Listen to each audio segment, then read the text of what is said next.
नमस्कार दोस्तों, स्वागत है आप सभी का हमारे इस चैनल सनातन बेला पर। दोस्तों, अगर आप भी अपनी लाइफ में कुछ नया सीखने की चाह रखते हैं तो इस चैनल को अभी सब्सक्राइब कर लें। दोस्तों, इसी दिन किया जाने वाला पंडित जी द्वारा बताया गया 7 लोटे जल वाले उपाय आप लोगों को जरूर करना चाहिए, क्योंकि दोस्तों यह एक ऐसा उपाय है जो कि हर कभी नहीं किया जाता है। देखिए, यह दिन इतना खास होता है, इतना महत्वपूर्ण होता है। देखा गया है कभी कभी बड़े बड़े पूजा पाठ अनुष्ठान से जो मनोकामना पूर्ण नहीं होती है, वह चैत्र नवरात्रि का 5वां दिन एक छोटे से उपाय करने से ही आपकी मनोकामना पूर्ण हो जाती है। और बहुत सारे लोगों ने इस उपाय को किया भी है और उनको इस उपाय को करने का फल भी जरूर मिला है। अगर आप लोग भी इस उपाय को चैत्र नवरात्रि का 5वां दिन मतलब इस पंचमी के दिन करना चाहते हैं तो आप इस उपाय को पहले अच्छे से समझ लेना, सुन लेना, उसके बाद करना। आपको इस उपाय का फल जरूर मिलेगा। दोस्तों, हम आपको यहाँ पर बता दें कि यह जो 7 लोटे जल वाले जो उपाय है,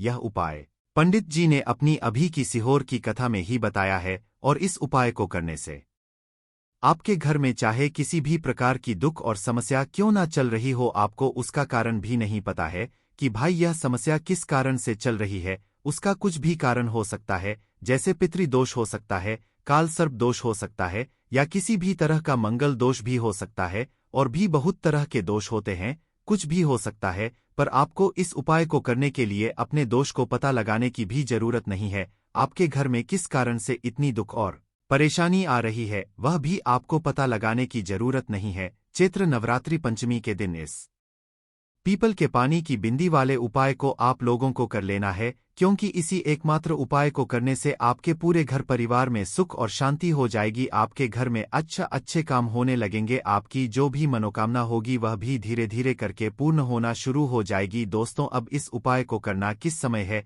यह भी आप लोग जान लीजिए। देखिए, इस 7 लोटे जल वाले उपाय को करने का जो समय है वह सीधी सी बात है, सुबह का समय है, प्रातःकाल का समय है। वैसे दोस्तों, चैत्र नवरात्रि पंचमी के दिन का जो समय होता है, पूरे दिन मंदिर खुले रहते हैं। पूरे दिन आप लोग उपायों को भी कर सकते हो, इसमें कोई दिक्कत वाली बात नहीं है। जरूरी नहीं है आप इस उपाय को सुबह के समय ही करो। सुबह के समय किसी कारणवश अगर ना भी कर पाओ तो भाई सावत 8910 बजे तक भी अगर आप उपाय को करोगे ना तो भी आपको इस उपाय को करने का फल मिल जाएगा। क्योंकि चैत्र नवरात्रि पंचमी के दिन भगवान शिव जी पूरे दिन अपने मंदिर में बैठे रहते हैं कि कौन भक्त आएगा, कौन हमको प्रसन्न करेगा और हम कब उसकी मनोकामना पूर्ण करेंगे। दोस्तों, इस दिन भगवान शिव जी इतना कुछ प्रदान करते हैं जितने की हम कभी कल्पना भी नहीं कर सकते हैं।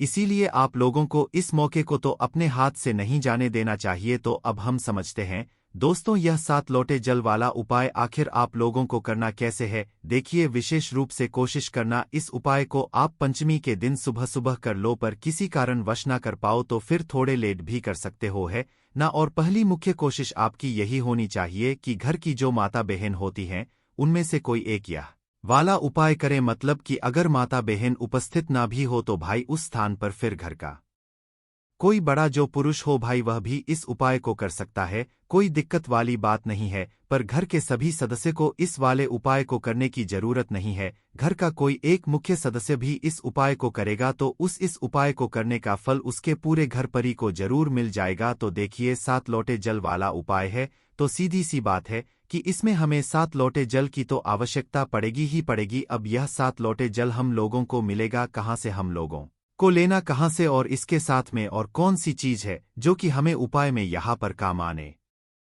वाली है। तो देखिए, सुबह के समय ही आप लोगों को जो है यह उपाय की तैयारी भी कर लेनी है ना। सबसे पहली चीज दोस्तों, इस उपाय में आप लोगों को 7 लोटे जल के साथ में एक बेलपत्र की भी आवश्यकता होगी। मात्र एक ही बेलपत्र की आवश्यकता होगी, इससे ज्यादा बेलपत्र की आवश्यकता नहीं होगी। अगर आपका यह प्रश्न आता है कि भाई हमारे पास बेलपत्र नहीं है तो क्या करें, इसका जवाब हम आपको वीडियो के एंड में देंगे, इसलिए वीडियो को पूरा ध्यान से जरूर सुनिए। तो देखिए, सबसे पहला काम आप लोगों का क्या रहेगा कि आपको यहाँ पर 7 लोटा जल तैयार करना है। यहीं पर आप लोगों के मन में बहुत सारे प्रश्न आएंगे कि यह 7 लोटा जल आखिर हम तैयार कैसे करेंगे, क्या हमें 7 लोटा जल अलग अलग लेकर जाना है या एक साथ लेकर जाना है। तो देखिए, आपको 7 लोटा अलग से लेकर जाने की कोई जरूरत नहीं है। आपको अपने साथ में बस एक बाल्टी रखनी है और जरूरी नहीं है कि यह वाला जो जल है यह आप अपने घर के परिंदे से ले, क्योंकि परिंदे में हो सकता है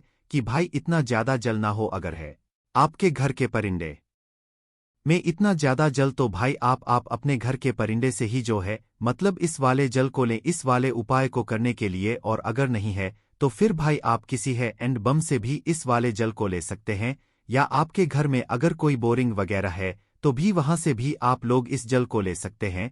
तो इस 7 लोटे जल वाले उपाय को करने के लिए आप लोगों को जो 7 लोटा जल लेना है वो एक बाल्टी में भर लेना है, जिसके अंदर 7 लोटा जल आ जाए आपको अपने साथ में रखना।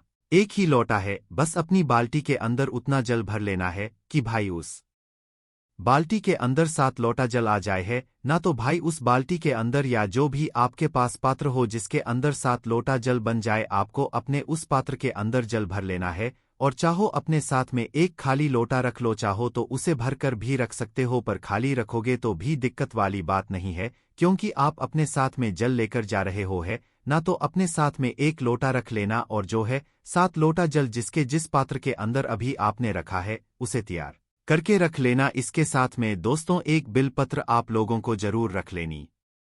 देखो चैत्र नवरात्रि पंचमी के दिन रहेगा तो बेचने वाले आप लोगों को बहुत आसानी से मिल जाएंगे, इसलिए यह बहाना बिल्कुल भी नहीं चलेगा कि भाई बेलपत्र ना मिले तो क्या करें। हम आपको आखिरी में बताएंगे, पर कोशिश आप यही करना कि आप लोग पहले बेलपत्र ढूंढने की पूरी कोशिश कर लो, आपको बेलपत्र मिल जाए इस उपाय को करने के लिए। और चाहिए भी कितनी बेलपत्र, मात्र एक ही बेलपत्र चाहिए और ज्यादा नहीं चाहिए, तो एक बेलपत्र और अपना साथ लोटा जल तैयार करके आपको प्रातःकाल सुबह सुबह स्नान करके शुद्ध होकर शुद्धता का विशेष रूप से ध्यान रखना उपाय को करते समय, और पहुंच जाना अपने घर के पास में जो भी शिव मंदिर हो, शिवालय हो, जहां पर शिवलिंग विराजित रहेगी। तो शिव जी के मंदिर में भीड़ भी रहेगी, तो इसलिए कोशिश करना जल्दी से जल्दी उपाय कर लो ताकि मंदिर में भीड़ ना रहे और आप आराम से मनोर मतलब अच्छे से आनंदमय होकर जो है इस वाले उपाय को कर सको। तो भाई सबसे पहले तो आपको भगवान शिव जी के मंदिर के अंदर प्रवेश करना है, भगवान शिव जी के दर्शन करना है, उनसे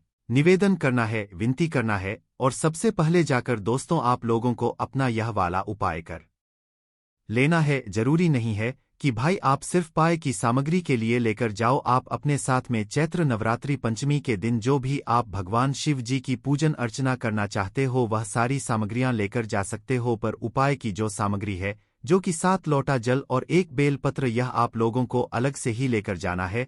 7 लोटा ही लेकर नहीं जाना है, आपको मात्र 7 लोटा जल लेकर जाना है। कहने का मतलब यह है कि जिस पात्र के अंदर 7 लोटा जल बन जाए आपको उस पात्र के अंदर एक साथ वह जल भर कर लेकर जाना है और अपने साथ में खाली लोटा भगवान शिव जी के मंदिर के अंदर लेकर पहुंच जाना है। आप भगवान के दर्शन कर लो, दर्शन करने के बाद शिव जी के शिवलिंग के पास में बैठ जाओ, क्योंकि उपाय को करने में थोड़ा सा समय लगेगा। शिवलिंग के सामने भी बैठ सकते हो या कहीं पर पास में भी बैठ सकते हो, पर पास में ही बैठना, इस बात का आप लोग ध्यान रखना। तो सबसे पहला काम आप लोगों का क्या रहेगा वो ध्यान से सुनो। देखो आप अपने साथ में 2 चीजें लेकर आए हो, एक बेलपत्र और 7 लोटा जल है ना, जिसमें से अभी हमें सबसे पहले जो काम पड़ेगा वह पड़ेगा दोस्तों एक बेलपत्र से है ना। तो अपनी वह बेलपत्र निकाल लो और जो बेलपत्र आप इस उपाय में प्रयोग कर रहे हो ना, उस बेलपत्र को ध्यान से देख लेना, वह टूटी हुई कटी पीटी नहीं होनी चाहिए, बिल्कुल अच्छी वाली बेलपत्र होनी चाहिए, क्योंकि उपाय का फल भी आपको इतना अच्छा मिलेगा जिसकी आपने कभी कल्पना भी नहीं करी होगी है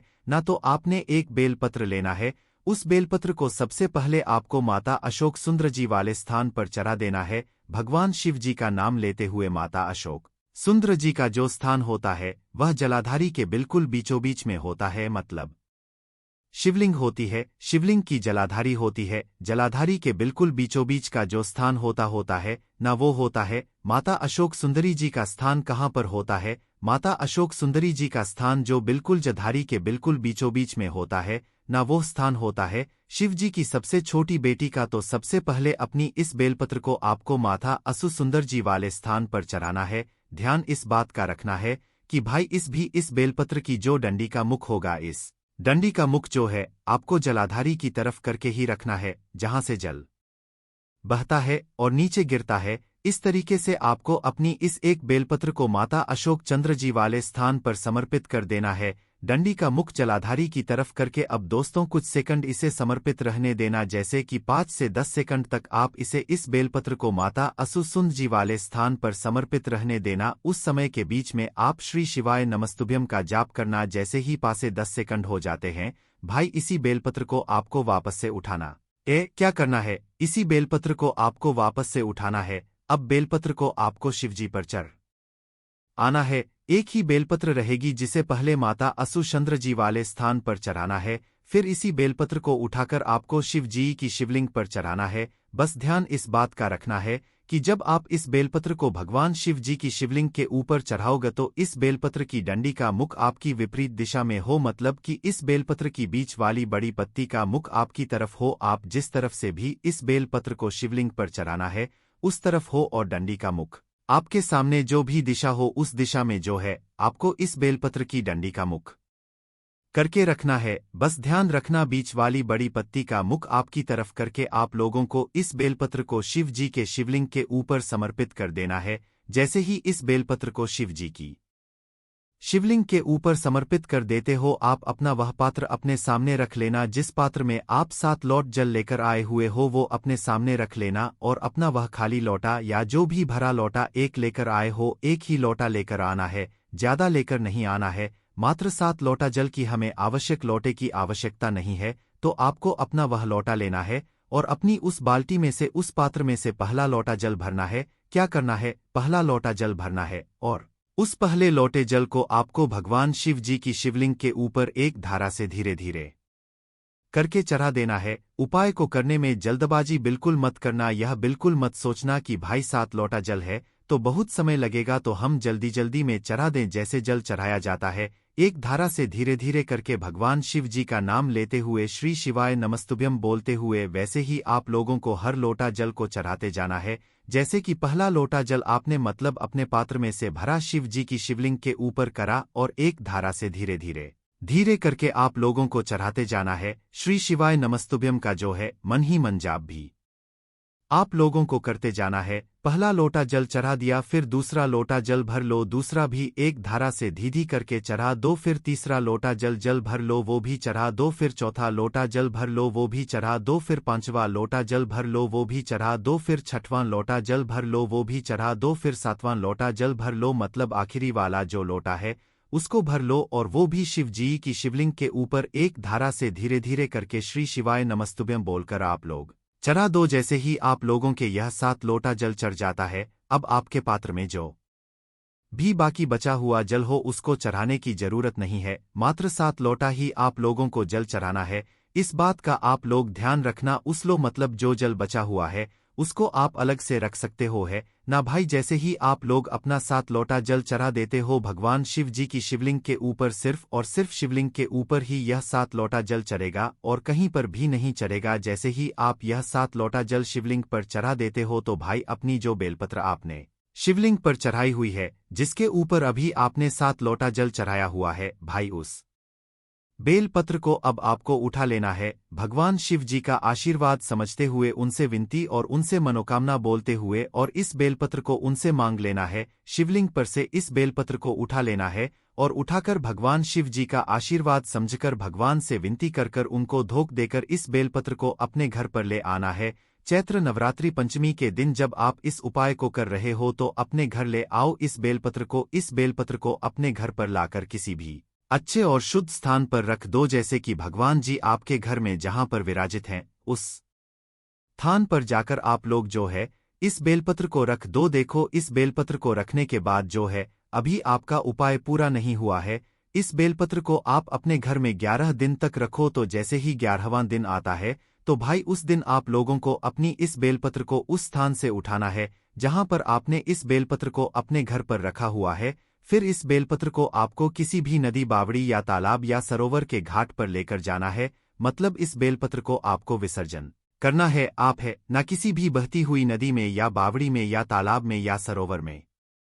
वहां पर जाकर जल के अंदर इस बेलपत्र को प्रवाहित कर देना है, विसर्जन कर देना है। अगर नदी बावड़ या तालाब ना मिले तो किसी भी वृक्ष के नीचे, चाहे बेलपत्र का हो, चाहे आम वले का हो, चाहे पीपल का हो, किसी भी बेलपत्र के या किसी भी वृक्ष के नीचे आप लोग इस बेलपत्र की पत्ती को ले जाकर विसर्जन कर सकते हो और भगवान से अपनी मनोकामना बिल्कुल बोल देना। जब आप इस बेलपत्र का विसर्जन कर रहे हो, जैसे ही आप इस बेलपत्र का विसर्जन कर देते हो पेड़ के नीचे, चाहे नदी बावड़ या तालाब या सरोवर के पास में या जल के अंदर, तो भाई आप उस समय अपनी भगवान से वह मनोकामना एक बार फिर से बोल देना, जिस मनोकामना के लिए आप लोग यह वाला उपाय कर रहे हो। एक मनोकामना जब बोलना, जब आप अपना 7वां लोटा जल चढ़ा रहे हो, चढ़ा दिया हो, उस समय बोलना। और एक मनोकामना जब भी बोल देना जब आप इस बेलपत्र का विसर्जन कर रहे हो, तो विसर्जन करने के बाद भगवान से प्रार्थना करने के बाद अब जाकर आपका यह उपाय पूर्ण हो जाता है। इस उपाय का जो आपको फल है ना, वो दोस्तों बहुत ही जल्दी मिल जाएगा। आपने इस उपाय को सबसे पहली बात तो चैत्र नवरात्रि पंचमी के दिन किया है, और यह एक ऐसा उपाय है जिस उपाय को करने से भगवान शिव निश्चित ही प्रसन्न भी होते हैं। अब दोस्तों, आपकी मनोकामना बहुत ही जल्द पूर्ण हो जाएगी। कोई भी समस्या है कमेंट करके पूछ सकते हो। चारों ओर सकारात्मकता फैल जाती है, लेकिन यदि हम नियमों को नज़रअंदाज कर देते हैं तो हमें इसका संपूर्ण फल नहीं मिल पाता है। दोस्तों, अधिकतर लोग पूजा संपन्न होने पर केवल आरती के समय ही घंटी बजाते हैं, लेकिन यह भी ध्यान रखें कि भगवान को जल अर्पण करते समय, धूप दीप लगाते समय, नैवेद्य अर्पण करते समय घंटा नाद करना चाहिए। ऐसा करने से हमारी पूजा संपन्न मानी जाती है। दोस्तों, घंटी बजाते समय भगवान का नाम अथवा आरती अवश्य बोलनी चाहिए। 1 या 2 मिनट ही क्यों न हो, परंतु प्रतिदिन सुबह शाम घर में घंटी अवश्य बजानी चाहिए। यदि आपको अपने घर में या अपने आप में नकारात्मकता महसूस हो तो आप थोड़ी देर के लिए भगवान के सामने घंटी अवश्य बजाए, सारी नकारात्मकता नष्ट हो जाएगी। दोस्तों, पूजा घर में शनि महाराज एकांत, विरह, उदासीनता और वैराग्य के देवता माने जाते हैं, जबकि गृहस्थी को चलाने के लिए प्रेम एवं भौतिक चीजों की जरूरत होती है। इसलिए शनि महाराज की मूर्ति को घर में नहीं लाना चाहिए। दोस्तों, सबसे पहले बात दीपक और धूप दान की। भारत की परंपरा मिट्टी से जुड़ी हुई है, इसीलिए मंदिर में पारंपरिक मिट्टी का दीपक अवश्य होना चाहिए। अगर आप मिट्टी का दीपक नहीं रख सकते हैं तो धातु के दीपक का उपयोग करें। अगर भगवान में आपकी आस्था ज्यादा हो तो आप उपला रखकर गुड़ और घी का धूप भी दे सकते हैं। ऐसा करने से घर में सुख शांति बनी रहती है। दूसरी चीज, घर के मंदिर में स्वस्थ अवश्य होना चाहिए। या तो आप इसे रोली से बना लें, क्योंकि स्वास्तिक आपके घर की शक्ति, सौभाग्य, समृद्धि और शुभता का प्रतीक माना जाता है। यही मुख्य कारण है कि कोई भी शुभ कार्य करने से पहले स्वस्तिक का चिन्ह अवश्य बनाया जाता है। तीसरी चीज है कलश। भगवान श्री कृष्ण कहते हैं कलश सुख और समृद्धि का प्रतीक है। अपने मंदिर में रोली कुमकुम से स्वस्तिक बनाकर उस पर मंगल कलश अवश्य रखें। ऐसा करने से घर में सदैव समृद्धि बनी रहती है और ऐश्वर्य की प्राप्ति होती है। चौथी चीज, बहुत ही कम लोग जानते हैं कि शंख की उत्पत्ति समुद्र से निकले 14 रत्नों के साथ हुई थी। इसी कारण से शंख मां लक्ष्मी को अत्यंत प्रिय है। शंख की ध्वनि से सकारात्मक ऊर्जा का भी संचार होता है, इसीलिए मंदिर में शंख अवश्य होना चाहिए। शंख के घर में उपस्थिति से मां लक्ष्मी भी प्रसन्न होती है और उस घर में कभी भी धन की कमी महसूस नहीं होती। पांचवी चीज, मंदिर में आपने घंटी अवश्य देखी होगी, क्योंकि घंटी को शुभ माना जाता है। इसीलिए जब जब घर के मंदिर में घंटी की आवाज होती है, वहां का वातावरण शुद्ध और पवित्र बनता है। जिस घर में पूजा के दौरान घंटी बजाई जाती है, उस घर के आसपास की सभी नकारात्मक शक्तियां दूर हो जाती हैं और साथ ही सुख समृद्धि के द्वार खुलने लगते हैं। तो यह हैं वे वस्तुएं जिन घर के मंदिर में जरूर रखनी चाहिए। आइए अब जान लेते हैं कि घर के मंदिर में कौन सी चीजें कभी नहीं रखनी चाहिए। सबसे पहली चीज, गणेश जी की मूर्ति। घर में कभी भी गणेश जी की मूर्ति 3 अथवा 5 ऐसी विषम संख्या में ना रखें। अपने मंदिर में गणेश जी की केवल 2 मूर्तियां रखें, इसे शुभ माना जाता है। अगर आप अपने मंगल की कामना करते हैं तो गणेश जी की मूर्ति मुख्य द्वार पर अंदर की तरफ मुख करके लगा ले। कई लोग यह गलती करते हैं कि मुख्य द्वार पर गणेश जी की मूर्ति बाहर की ओर मुख करके लगा देते हैं, जिससे उन्हें काफी नुकसान का सामना करना पड़ता है। अगर आप चाहे तो मुख्य द्वार के दोनों ओर लगा दें या फिर मुख्य द्वार के अंदर की ओर लगाइए, लेकिन बाहर की ओर कभी भी नहीं लगानी चाहिए। दूसरी चीज, टूटे हुए चावल। अपने मंदिर में कभी भी टूटे हुए चावल ना रखें। इसके साथ ही पुराने चढ़ाए हुए चावल अधिक समय तक ना रखें, यह नकारात्मक ऊर्जा फैलाते हैं। यह बात भी ध्यान रहेगी। आप मंदिर में रखने वाले चावलों का इस्तेमाल हल्दी में भिगोकर ही करें, इससे अधिक शुभ परिणाम मिलेंगे। श्री पूर्वजों की तस्वीरें। इसके साथ ही अगर आपके घर के मंदिर में पूर्वजों की तस्वीरें रखी हुई हैं तो उन्हें तत्काल बाहर निकाल दें, यह आपके परिवार के लिए काफी अशुभ है। धर्म ग्रंथों के अनुसार पूर्वज पूजनीय है, लेकिन वह देवताओं के बराबर नहीं है, इसलिए अपने पूजा घर में कभी भी मृत परिजनों की तस्वीरें ना रखें, यह आपके लिए अशुभ संकेत है। इसके परिणाम भी काफी घातक हो सकते हैं और मंदिर का वातावरण भी नकारात्मक हो सकता है। इसके अलावा अगर आप किसी साधु संत को मानते हैं तो उनकी तस्वीर भी घर की किसी दीवार पर लगाएं, उसे पूजा घर में भूल से भी ना रखें, यह घर के वातावरण को नकारात्मक बनाता है। इसके साथ ही महाकाली काल भैरव की मूर्तियां भी पूजा घर में नहीं रखनी चाहिए। और हाँ दोस्तों, ध्यान रहे कि मां लक्ष्मी के खड़े स्वरूप की पूजा मत कीजिए, क्योंकि मां लक्ष्मी हमेशा बैठी हुई मुद्रा में होती है, इसलिए उनके बैठे हुए स्वरूप को ही पूजना सही है। चलिए दोस्तों, अब हम आपको बताते हैं उन अति महत्वपूर्ण चीजों के बारे में जो आपके पूजा घर में होनी ही चाहिए। धर्म ग्रंथों में इन चीजों को अत्यधिक पवित्र और खुशहाली के साथ साथ समृद्धि का प्रतीक माना गया है। यह चीजें आपको खुशियों की चौखट पर खड़ा करती है, इसलिए यह आपके मंदिर में होनी ही चाहिए। गंगा जल की पवित्रता के बारे में तो आप जानते ही होंगे। मां गंगा जो हर किसी के पापों को धुल देती है, लोगों को शांति देती है।